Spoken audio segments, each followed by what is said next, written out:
Colegas, continuando con las charlas sobre cómo un paciente, y esta es la tercera charla, sobre cómo un paciente que aparentemente no tiene nada o está enfermo se nos convierte en un paciente de cuidado intensivo, y como muchos colegas terminan por falta de conocimiento, por falta de derivar, de interconsultar a otros colegas. Hoy en día es tan fácil entrar a muchas páginas y preguntarle al médico o especialista de la preferencia de cada uno de nosotros, para no tirar en una...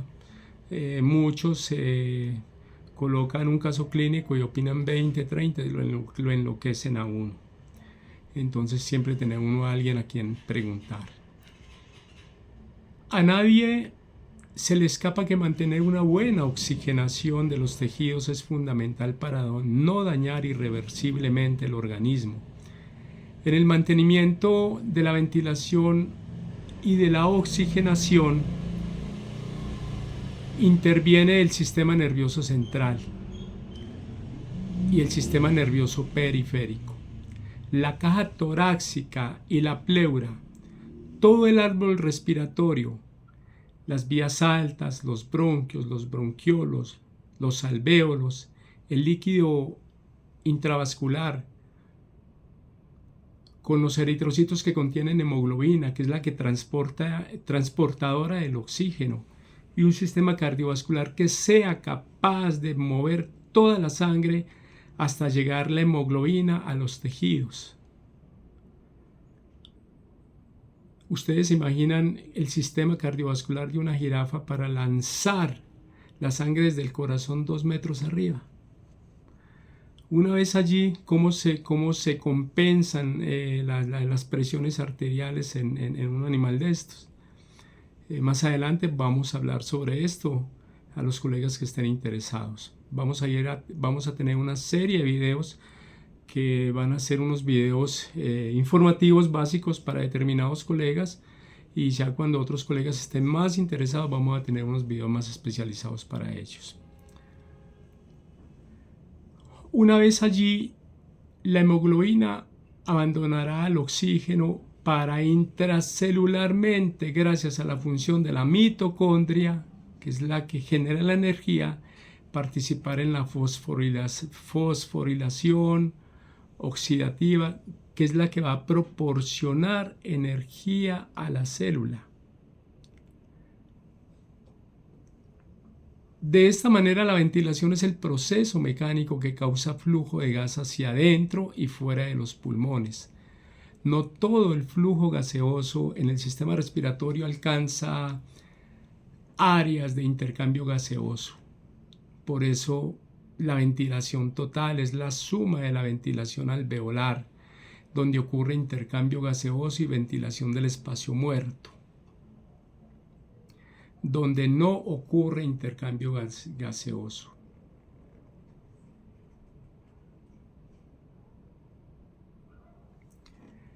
Por lo tanto, la ventilación total es la sumatoria de la ventilación alveolar y la ventilación del espacio muerto. Sabemos que hay algo que se llama el volumen tidal. El volumen tidal es un volumen de reserva, en el organismo, en el pulmón, perdón. Es un volumen de reserva que se llama volumen tidal. Es el volumen que todos tenemos cuando inspiramos, cuando artificialmente en una máquina de asistencia ventilatoria colocamos unos niveles de PEEP, que es la presión inspirada de oxígeno al final de la expiración. Es como un volumen tidal.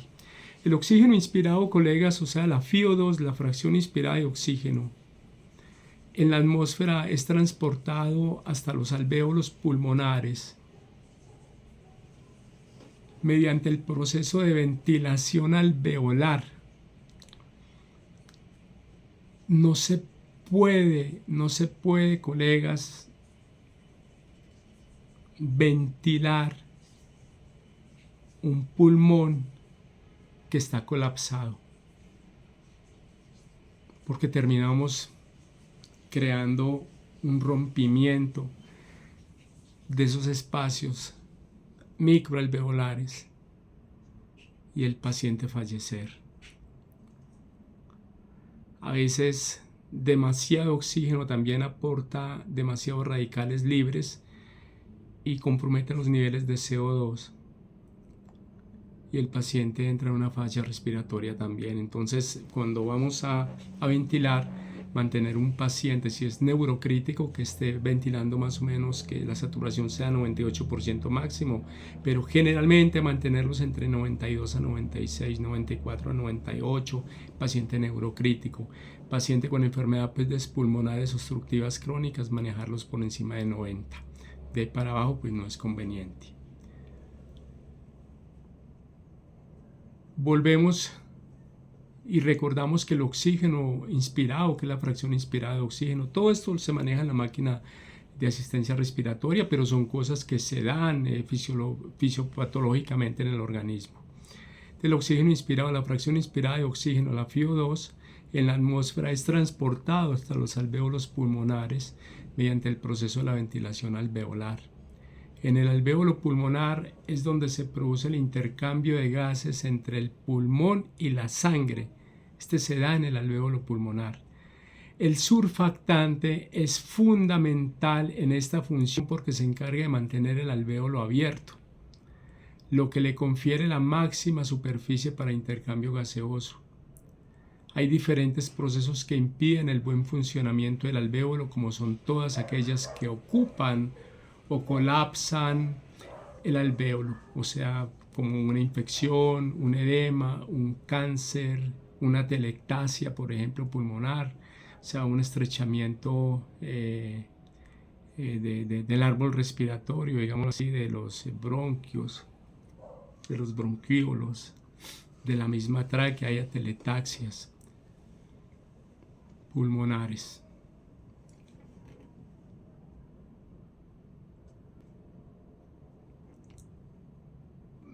Por lo tanto, colegas, es tan importante la oxigenación y ese intercambio gaseoso que sea el intercambio en el alvéolo pulmonar. Es tan importante que cuando el feto nace, el pulmón viene surfactado. Y tan pronto respira, inmediatamente el pulmón se infla. ¿Por qué? Porque la circulación en el feto fetal, solamente el 5% de la sangre llega al pulmón llega al corazón del feto, y el 5% solamente pasa a través del ventrículo derecho al pulmón para mantener oxigenado, para mantener una perfusión. Pero el resto pasa y se comunica con la aorta para formar el conducto arterioso persistente y de nuevo la sangre ir al organismo. O sea, el intercambio gaseoso en el feto lo hace la madre, no lo hace el feto. Eso era lo que les quería pues como indicar. Cuando el oxígeno entra en el torrente sanguíneo, es transportado por la hemoglobina. Varias circunstancias pueden afectar la capacidad de transportar oxígeno de la hemoglobina. Las propiedades fisiológicas de la hemoglobina a la hora de transportar. Entonces, colegas, es muy importante tener en cuenta estos datos para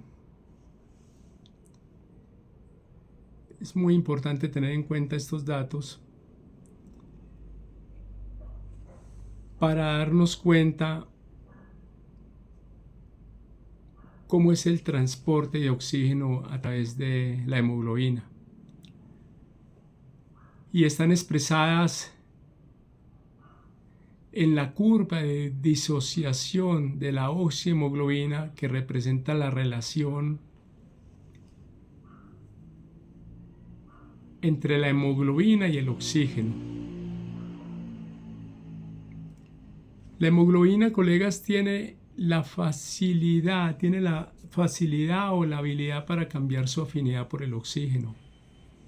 Este proceso desvía la curva de la oxihemoglobina. De esta manera, factores como la academia,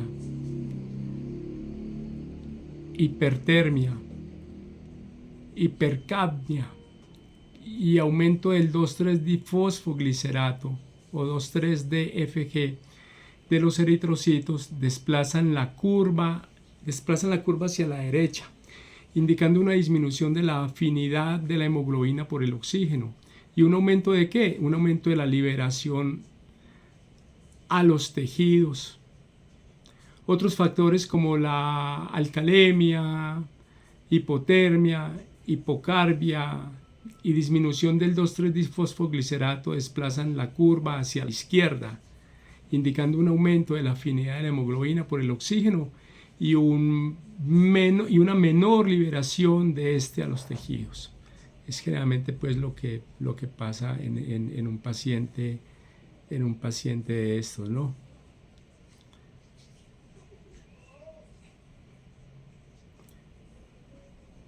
Vemos frecuentemente, colegas, que los fallos en la oxigenación vienen derivados por problemas con la perfusión en la mayoría de los casos y por problemas en el alvéolo pulmonar.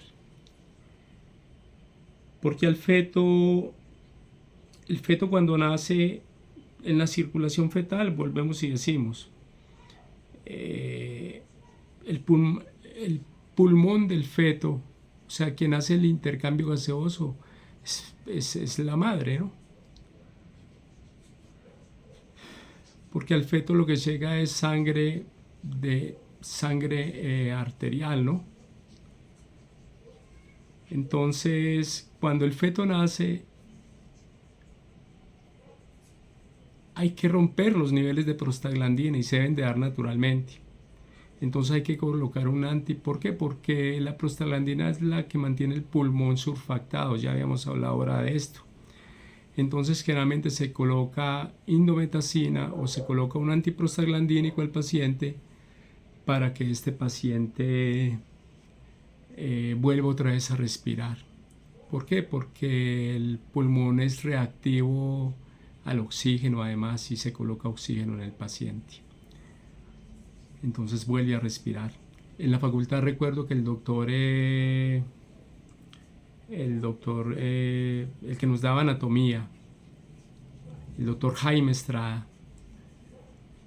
nos decía que la mejor forma de saber si un feto había respirado o no después del nacimiento, porque mucha gente los ahoga, era colocar un pedacito de pulmón de ese feto que está muerto, ¿no? Y colocarlo en un vaso de agua. Si ese pedacito de pulmón flota, el feto alcanzó a respirar. Si ese pedacito de pulmón se hunde, el feto nació muerto realmente. Frecuentemente los fallos en la oxigenación vienen derivados por problemas como con la perfusión sanguínea en la mayoría de los casos y por problemas en el alvéolo pulmonar. En lo que respecta a la perfusión, tenemos que tener en cuenta que el número de hemoglobina sea suficiente, o sea, que no exista una anemia limitante y que dicha hemoglobina sea funcional. La hemoglobina tiene una curva de afinidad, colegas, por el oxígeno. Es una curva sigmoidea, por lo que a bajar a concentraciones de oxígeno la afinidad es pequeña, siendo su saturación máxima a una presión de oxígeno de 75 a 80 miligramos. Entonces todo esto hay que tenerlo en cuenta.